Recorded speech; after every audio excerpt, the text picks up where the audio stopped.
복음에는 여러 가지 얼굴이 있습니다. 갈라디아서 1장에는 복음은 은혜와 평강으로 나타났습니다. 그리고 2장은 믿음으로 의롭게 됨을 나타났습니다. 그리고 오늘 본문은 약속과 유업으로 나타납니다. 하나님은 자기 백성을 구원하실 때 처음부터 율법의 행위가 아니라 약속으로 구원하셨습니다. 그 약속은 율법이 주어지기 훨씬 전에 이미 아브라함에게 주셨습니다. 그러므로 하나님의 구원은 전적으로 하나님의 은혜 위에 세워져 있습니다. 이것이 왜 중요합니까? 지금 갈라디아 교회는 예수 그리스도만 믿는 것만으로는 부족하다라는 말이 그들의 신앙을 흔들고 있기에 그렇습니다. 그래서 다시 할례도 해야 되고 다시 율법을 더해야 하는 그런 신앙의 흔들림 가운데 있습니다. 그러나 바울은 그들에게 다시 한번 말합니다. 복음의 심장을 무너뜨리는 그 가르침을 내려놓아라. 우리 심장 중요하죠. 여기 심장 없으신 분 손 드셔볼까요? 우리 심장이 없으면 우리 피가 공급되지 않습니다. 복음의 심장을 다시 가지고 나아가라라고 사도 바울은 말하고 있습니다. 그래서 그 복음의 심장을 다시 회복하기 위해서 바울은 그들이 말하는 그 모세 율법보다 더 이전에 있는 아브라함에게까지 거슬러 올라갑니다. 하나님은 처음부터 어떤 원리로 자기 백성을 구원하셨는지를 다시 보여주기 위함입니다. 하나님은 율법이 아니라 약속으로, 사람의 행위가 아니라 그 은혜로 구원하셨습니다. 그리고 오늘 본문은 세 가지 흐름을 보여줍니다. 첫 번째입니다. 약속은 율법이 건드릴 수 없습니다. 약속과 율법이 싸우면 누가 이기냐라는 건지 말하고 있습니다. 율법이 이기겠습니까? 약속이 이기겠습니까? 약속이 이김을 말하고 있습니다. 15절입니다. 형제들아, 내가 사람의 예대로 말하노니 사람의 언약이라도 정한 후에는 아무도 패하거나 더하거나 하지 못하느니라. 바울은 이 구절을 말하면서 누구나 이해할 수 있는 한 가지 예를 듭니다. 그 예는 무엇입니까? 바로 유언장입니다. 한 아버지가 유언장을 남겼습니다. 내 재산을 첫째, 둘째를 다 제껴주고 막내에게 주라라고 유언장을 남겼습니다. 그래서 그 유언장을 아버지가 돌아가신 후에 큰아들이 보았습니다. 그 유언장 큰아들이 마음에 들었을까요? 마음에 들지 않았습니다. 그렇다고 해서 그 큰아들이 그 유언을 마음대로 밟을 수 있을까요? 없습니다. 작성된 유언은 유언자 외에는 누구도 함부로 고칠 수 없습니다. 마음에 들지 않아도 상황이 달려져도 이미 확정된 유언은 그대로 효력을 가지게 됩니다. 지금 바울이 말하는 것은 이것입니다. 사람의 유언도 그렇게 쉽게 바꿀 수 없다면 어떻게 하나님의 약속은 얼마나 더 확실하겠느냐라는 것을 말합니다. 그렇다면 하나님의 약속은 어떤 약속을 주셨을까요? 하나님은 어떤 약속을 그들에게 주셨을까요? 16절입니다. 이 약속들은 아브라함과 그 자손에게 말씀하신 것인데 여럿을 가리켜 그 자손이라 하지 아니하고 오직 한 사람을 가리켜 내 자손이라 하셨으니 곧 그리스도라. 하나님은 아브라함에게 약속하셨습니다. 그의 자손을 통해 모든 민족이 복을 받게 하겠다라고 약속하였습니다. 그런데 바울은 여기서 한 가지를 더 짚습니다. 하나님이 자손들이라는 복수가 아니라 자손이라는 단수를 사용하였습니다. 바울은 이 자손이 궁극적으로 누구를 가리키는지를 말하고 있습니다. 바로 그 자손은 예수 그리스도를 가리킨다라고 말합니다.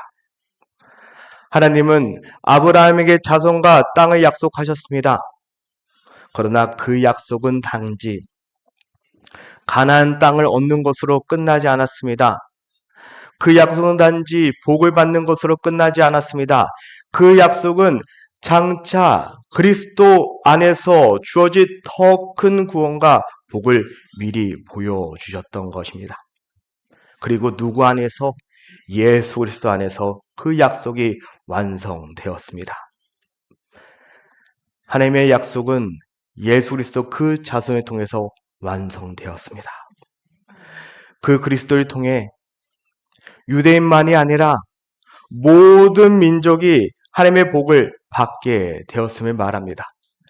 여러분 가족 중에 조상이 주희 씨가 있으십니까? 우리는 유대인입니까? 아닙니다. 우리는 이방인이다. 그런데 우리가 지금 복을 받고 하나님을 예배할 수 있는 것은 누구 때문에? 예수 그리스도 안에 있기 때문입니다. 그것을 약속의 증거라는 것입니다. 그리고 이 바울은 17절에 더 결정적인 말을 합니다. 내가 이것을 말하느니 하나님께서 미리 정하신 언약을 430년 후에 생긴 율법이 폐기하지 못하고 그 약속을 헛되게 하지 못하리라.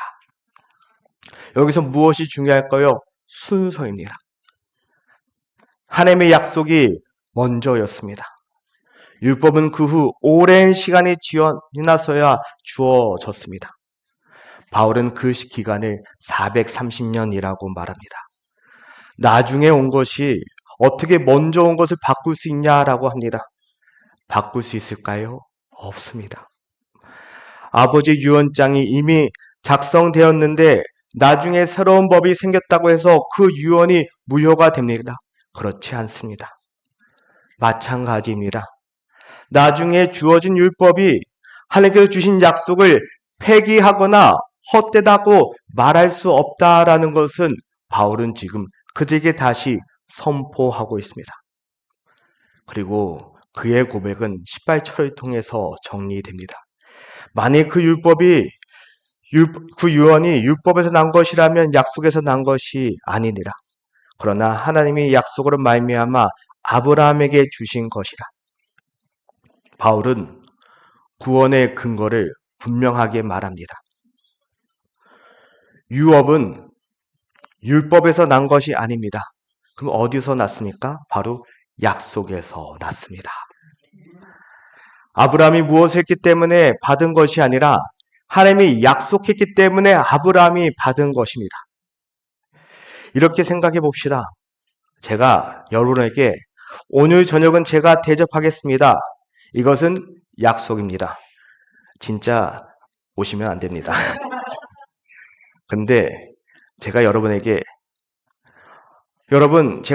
저녁을 대접하겠습니다. 그런데 제가 그냥 오십시오라고 했는데 갑자기 말을 바꿔서 그런데 여러분 제가 여러분에게 저녁을 대접하겠는데 우리 집 와서 한번 집을 좀 청소 좀 해주시겠습니까? 제가 2주일 동안 집을 비워서 집이 엉망입니다. 라고 하면 어떻게 될까요? 이것은 더 이상 순수한 약속이 아닙니다. 이것은 조건이 붙은 거래가 됩니다. 약속은 주는 사람의 은혜로 받는 것입니다. 거래는 받는 사람의 행위로 요구됩니다. 제가 여러분에게 그냥 우리 집에 와서 식사하십시오라고 하면 약속이 되겠지만 제가 여러분에게 우리 집에서 청소해 주시면 제가 기가 막히게 삼겹살을 구워드리겠습니다 라고 하면 거래가 성사되는 것입니다. 하나님은 아브라함에게 유업을 주신다 하면서 거래하지 않았습니다. 바로 약속하셨습니다. 조건 없이 값 없이 주신 은혜였습니다.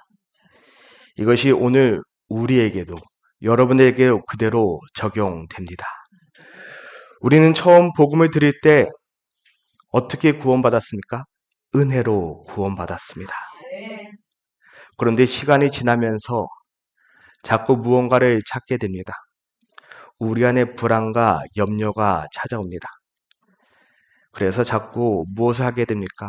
내 헌신, 내 수고, 내 신앙생활에 어떤 성과를 가지고 하나님 앞에 가지고 나가려고 합니다. 물론 헌신도 중요합니다. 순종도 중요합니다. 그러나 그것은 구원의 조건이 아닙니다. 누가 여러분의 마음을 그렇게 불안하게 하냐라는 겁니다. 어떤 이치로 여러분은 그런 불안함이 여러분 마음 가운데 있냐라는 겁니다. 그것은 바로 세상의 방법입니다. 세상의 방법은 약속보다 뭔가 내가 계속 해야지 증명되는 것처럼 우리를 혼란스럽게 합니다. 지금 이 갈라디아 교회 성도님도 그 거짓 가르침에 흔들리고 있습니다. 그러나 여러분, 그것은 구원의 조건이 아닙니다. 은혜 받은 사람의 감사의 열매입니다. 우리가 무엇을 해서 구원을 받은 것이 아닙니다. 하나님이 우리와 약속했기 때문에 우리는 구원을 받은 것입니다. 우리의 구원은, 여러분의 구원은 행위 위에 서 있는 것이 아닙니다. 우리의 구원은 어디에 서 있습니까? 하나님의 약속 위에 서 있습니다. 율법도, 우리의 실패도, 우리의 연약함도 그 하나님께 우리에게 주신 그 약속을 무너뜨릴 수 없습니다. 그렇게 그 약속을 붙잡고 끝까지 믿음 안에, 그리스도 안에 거하시는 저와 여러분이 되시길 주님의 이름으로 축복하여 드립니다. 둘째, 율법은 죄를 드러내고 그리스도께로 인도합니다. 그렇다면 당연히 이런 질문이 우리에게 나옵니다. 율법이 우리를 구원하는 것도 아니면, 하나님의 약속을 바꾸는 것도 아니라면 도대체 율법은 왜 중요한가입니다. 그래서 바울은 19절 이렇게 대답합니다. 율법은 번복함으로 더하여졌습니다. 죄를 드러내기 위해 주어졌다라는 뜻입니다. 율법을 없애는 때는 죄가 분명하게 보이지 않습니다. 율법이 우리 삶 가운데 없을 때는 죄가 무엇인지 분명하지 않았습니다. 사람은 보통 자신이 우리가 어느 정도 부족하다라고 인정합니다. 여러분 가운데 완벽한 사람 있습니까? 한번 손들어 보십시오. 우리 부족한 거 인정합니다. 그러나 우리 자신이 하나님 앞에서 죄인이라는 사실은 쉽게 인정하지 못할 때가 참 많습니다. 내가 나름 교양 있게 살았는데, 내가 나름 남에게 피해 주지 않고 살았는데, 내가 선한 일을 하면서 살아왔는데 라고 하면서 우리는 마치 죄가 없는 것처럼 착각하고 살아가고 있습니다. 그러나 율법은 우리의 겉모습만 보지 않습니다. 우리의 마음이 하나님보다 자신이 더 사랑하는지, 우리의 마음속에 이웃을 판단하는 모습이 있는지, 이 모든 것을 하나님 앞에 죄가 있음을 드러내게 하는 것, 그것이 율법입니다. 여러분, 뼈가 부러졌으면 엑스레이를 찍어야 되지 않습니까? 육안으로 봤을 땐 뼈가 멸종한 것 같지만 엑스레이 통해서 찍을 때 내 뼈가 부러졌는지 확인할 수 있는 것처럼 율법은 우리의 마음을 확인하게 하는 도구다라는 것입니다. 그런데 그 불편함이 우리에게 필요한 불편함입니다. 엑스레이 찍지 않으면 내가 기부술을 할 수 없는 것처럼 병을 모르면 치료할 수 없습니다. 죄를 모르면 왜 복음이 필요한지 알 수 없습니다. 그렇게 율법이 우리에게 필요하다라는 것입니다. 21절입니다. 그러면 율법이 하나님의 약속들과 반대되는 것이냐? 결코 그럴 수 없느니라. 만일 능히 살게 하는 율법을 주셨더라면 의가 반드시 율법으로 말미암으리라. 율법은 하나님의 약속과 반대되지 않습니다. 다만 그 목적이 다릅니다. 약속은 구원을 위한 것이라면 율법은 우리가 왜 구원이 필요한지를 보여주기 위한 것입니다. 율법은 우리에게 생명을 줄 수는 없습니다. 왜 그렇습니까? 근데 문제는 율법이 아니라 우리에게 있습니다. 우리는 하나님의 율법을 온전히 지킬 수 없습니다. 그래서 22절 결론입니다. 그러나 성경이 이 모든 것을 죄 아래에 가두었으니 이는 예수 그리스도를 믿음으로 말미암아 약속을 믿는 자들에게 주려 함이라. 율법 앞에 서면 아무도 빠져나갈 수 없습니다. 누구도 나는 죄인이 아닙니다 라고 말할 수 없습니다. 그런데 왜 이렇게 하십니까? 우리를 절망시키기 위해서가 아닙니다. 우리로 하여금 예수 그리스도를 바라보게 하기 위해서입니다. 율법은 우리의 죄를 드러내고 우리의 무능력을 보여주고 결국 우리로 하여금 그리스도를 붙들게 하기 위해서입니다.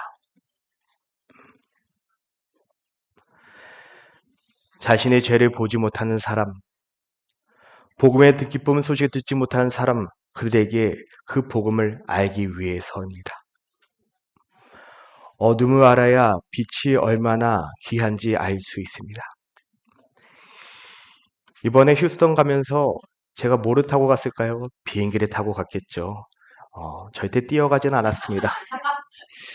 비행기를 타고 갈 때 그 모든 사람들이 비행기를 조종하는 사람이든 그 비행기를 스튜디오스든 아무리 높은 사람이든 한 가지 동일하게 거쳐가야 되는 과정이 있습니다.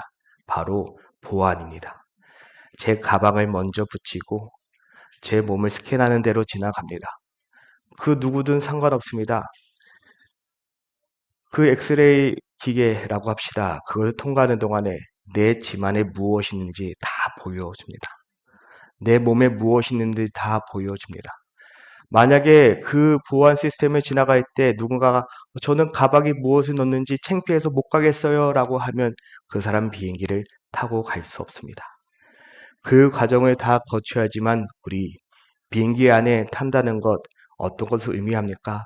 보안을 지났는데 어떤 문제도 없이 다 괜찮다라고 하는 사람만 비행기 안에 탈 수 있는 거 아닙니까? 율법은 그렇습니다.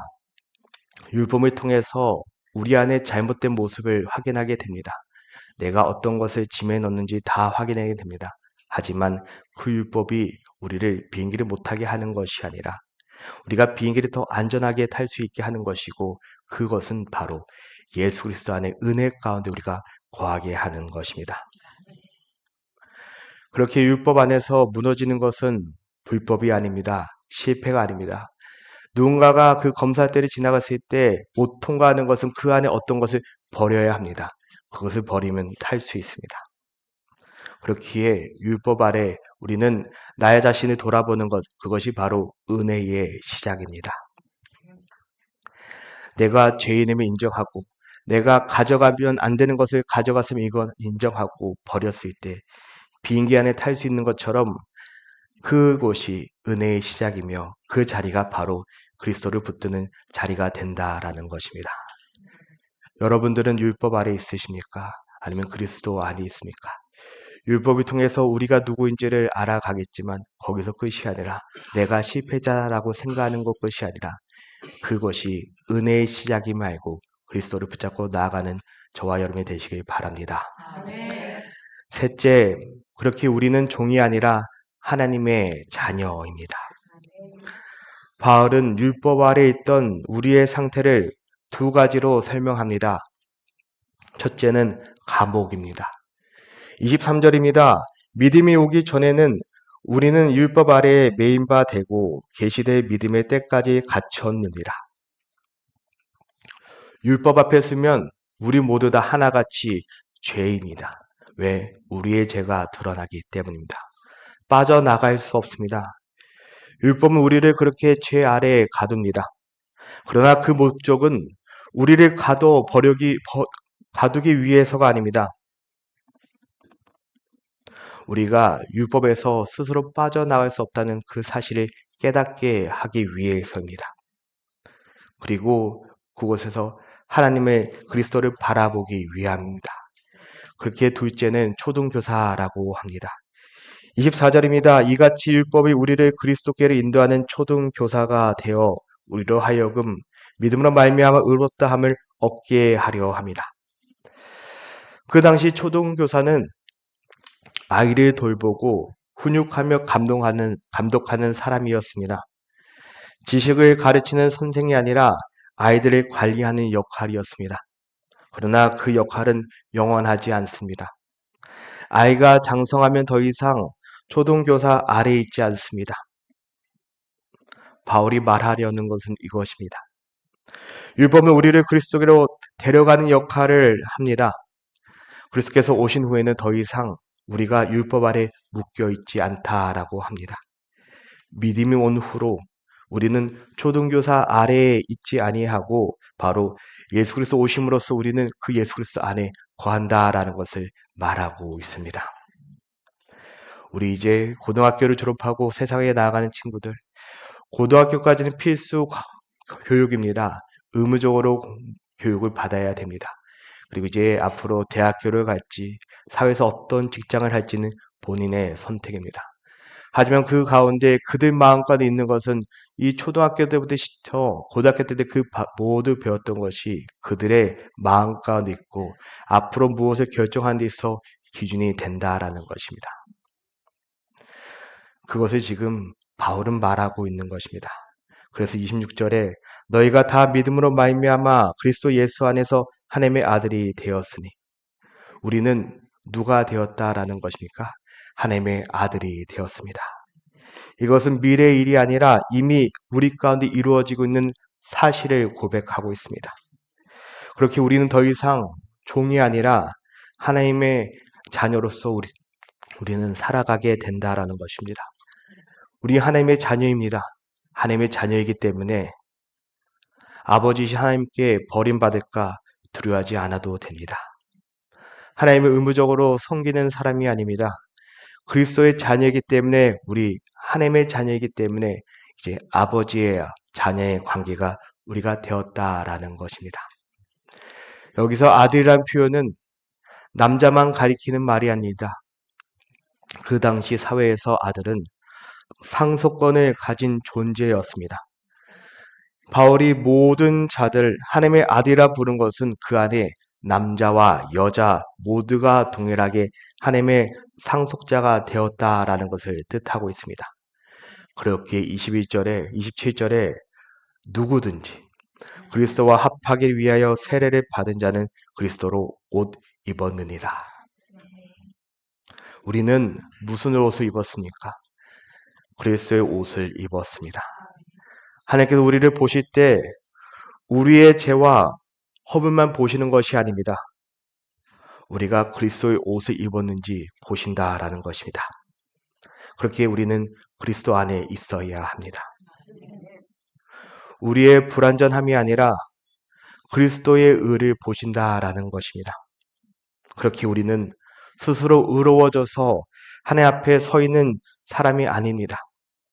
그리스도의 의로 그 옷을 입었기 때문에 하나님 앞에 설 수 있는 존재가 됩니다. 그렇게 우리가 누가 교만할 수 있겠습니까? 누가 나를 나타낼 수 있겠습니까? 28절에서 바울은 이 복음의 공동체 안에 어떤 결과가 가져오는지를 말합니다. 너희는 유대인이나 헬라인이나 종이나 자유인이나 남자나 여자나 다 그리스도 예수 안에 하나입니다. 당시 이 구분들은 사람의 가치와 지위를 나누는 기준이었습니다. 그러나 무엇이 이 모든 것을 무너뜨렸느냐라는 것을 말합니다. 바로 복음입니다. 그리스도 안에서 우리는 모두 하나입니다. 차이가 사라진다는 뜻이 아니라 그 차이가 더 이상 하나님의 자녀로서 하나 됨의 그 교제의 장벽을 방해할 수 없다라는 것입니다. 우리가 모두 은혜 받은 하나님의 자녀이기 때문에 우리는 하나다라는 것입니다.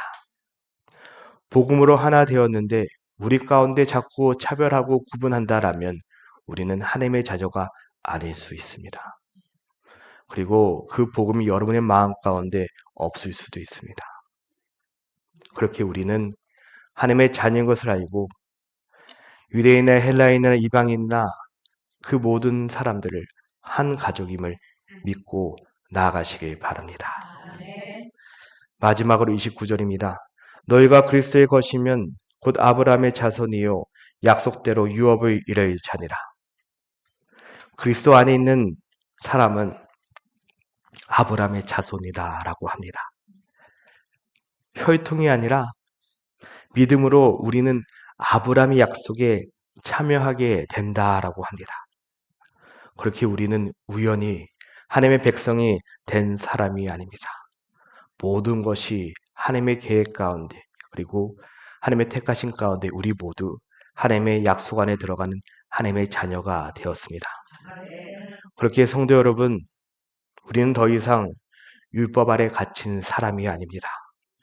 그리스도 안에서 하나님의 자녀가 되었습니다. 우리는 다른 옷을 입는 것이 아니라 그리스도의 옷을 입은 사람이 되었습니다. 아브라함의 약속을 이어받는 상속자가 되었습니다. 그렇게 우리는 두려움으로 하나님 앞에 서는 사람이 되는 것이 아니라 믿음으로 하나님께 나아가는 하나님의 자녀가 되어야 합니다. 그냥 자녀가 아니라 사랑받는 하나님의 자녀로 나아갑니다. 그렇게 인정받기 위해 순종하는 것이 아니라 이미 받은 은혜에 감사하여 우리가 순종함이 나타나기를 바랍니다. 나를 나타나기 위해서 섬기는 것이 아니라 하나님께서 주신 그 은혜에 감사하며 순종함이 우리 삶 가운데 자연스럽게 나타나시길 바랍니다.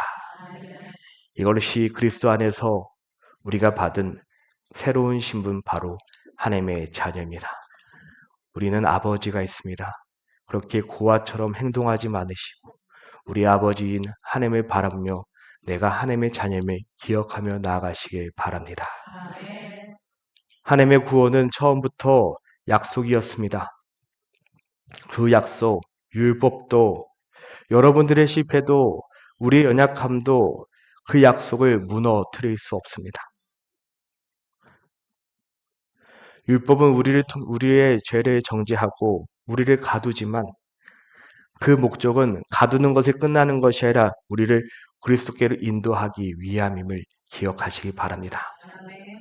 율법 아래 있을 때 나는 갇힌 자가 되었지만 하나님 안에 있을 때 그리스도를 바라볼 때 우리는 자유함을 얻게 되었습니다. 내가 얼마나 죄인인지를 알아야지 나에게 주신 은혜가 얼마나 큰지 알게 됩니다. 어둠을 알아야지 십자가의 빛이 얼마나 나의 삶을 밝히는지를 깨닫게 됩니다. 그런데 사랑하는 성도 여러분, 우리는 여전히 종의 마음으로 신앙생활을 합니다. 충분히 기도하지 못하면 하나님이 나를 버리실까 두려워합니다. 헌신이 부족하면 하나님이 나를 덜 사랑할까 불안해합니다. 그러나 복음은 다시 한번 말합니다. 너희는 종이 아니라 자녀다. 하나님 우리를 다시 부르십니다. 두려움 안에 있는 것이 아니라, 염려 안에 있는 것이 아니라, 율법 아래 갇힌 자가 아니라 우리를 하나님 안으로, 그리스도 안으로 부르심으로 너희는 하나님의 자녀라라고 부르십니다. 우리는 갈라디아서 어느덧 3장을 마무리하고 있습니다. 어떻게 보면 갈라디아서 1장부터 3장까지 그리고 앞으로 6장까지 계속 복음이 중심되어서 같은 말을 하는 것처럼 들립니다. 왜 사도 바울은 이렇게 복음을 강조하고 있을 것일까요? 그 이유를 묵상해 보니까 그들의 마음이 얼마나 딱딱해졌는지, 그들의 마음이 얼마나 굳은지 바울은 누구보다 알았기 때문인 것 같습니다. 여러분, 딱딱한 벽에 목을 박으신 적이 있으십니까? 목은 절대 한 번에 벽에 받치지 않습니다. 계속 두드려야지 그 몫이 깊이 박히게 됩니다. 갈라디아 교회, 그들의 마음 가운데 복음이 있었습니다. 그리스도가 있었습니다. 그런데 그 안에 다른 것이 들어올 때 그들의 마음 가운데 다른 것으로 가득 차 있었습니다. 그 딱딱해진 마음 가운데 바울은 다시 복음의 도구로 그들의 마음 가운데 심어주고 받고 있는 것입니다. 갈라디아 교인들만 그렇습니까? 우리도 그렇지 않습니까? 복음 너무나도 익숙하다고, 너무 잘한다고. 그런데 복음의 본질을 살펴보십시다. 우리 안에 복음의 심장이 있으십니까? 우리 안에 복음의 심장이 있다면 두 가지를 나타나야 합니다. 먼저 하나님의 온 마음 다해 사랑해야 됩니다. 그리고 두 번째, 서로를 사랑해야 합니다. 복음 아는 것으로 끝나는 것이 아니라 그 약속을 붙잡고 나아가시길 바랍니다. 나는 너무 죄를 많이 범했는데, 남은 너무 연약한데라고 하면서 누군가 여러분에게 너는 안 된다라고 하면서 나아갈 때 그 약속을 붙잡고 나아가면서 담대하게 선포하십시오. 나도 하나님의 자녀다. 그 약속 나도 받을 자격이 있다. 라고 나아갈 때 우리는 종이 아니라 자녀로, 두려움이 아니라 믿음의 선포로, 그 하나님의 사랑으로 한 주간 살아갈 수 있는 그 힘과 능력을 받게 될 줄 믿습니다. 그 믿음을 가지고 한 주간 하나님의 자녀답게 그리고 약속을 붙잡고 승리하는 저와 여러분이 되시길 주님으로 간절히 축원하여 드립니다.